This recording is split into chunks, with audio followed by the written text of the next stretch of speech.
While many people are already grumbling about high prices, the problem could be on the verge of getting worse. Proposed tariffs are expected to hit a very popular West Michigan industry. News 8's Adriana Doria spoke with local breweries in the area about these proposed tariffs and how they're preparing. Brian, Amber, earlier this month, President Donald Trump announced a 25% tariff on steel and aluminum, raising that tariff on aluminum from 10% to 25%. And for local breweries here in West Michigan who rely on aluminum for their cans, they say this will make a big dent.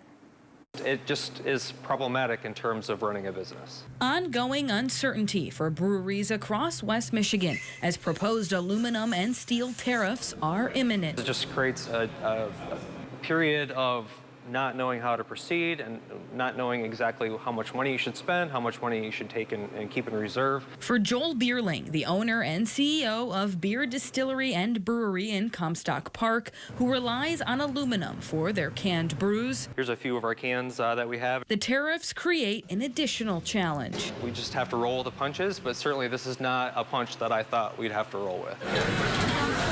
Over in Grand Rapids at New Holland Brewery, it's the same concern. Anytime that anything affects our production, we're going to feel an impact. President Trump saying the 25% tariff will boost domestic production and end foreign dumping. But for local breweries, Bierling says it will do more harm than it will good. Roughly a quarter of our cost in terms of production is the packaging here. Our costs are going to go up. Well, the only way we can absorb that as a small brewery here in West Michigan, we're not raking in the dough, and so we don't have any ability to absorb increased cost of our goods, and so that's going to have to be passed on to the consumer. The tariffs coming at a time when so many are still feeling the weight of inflation and higher costs on their wallets. Now the cost of their local favorite cold one could also rise. Everyone's feeling it in their pocketbook, not just the small businesses or the large businesses, but our customers as well. So we're going to get innovative. We're going to do what we can so it doesn't affect our customers. And there's just another example of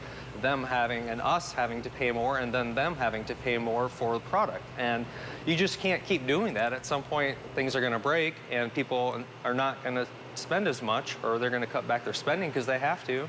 And it's just going to reverberate throughout the economy.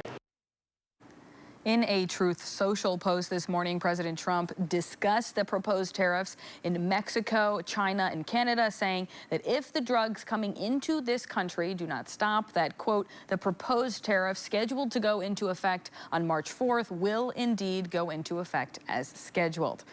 Now, as always, we will keep a close eye on this story for any developments and update you as soon as we get them on air and online. Amber.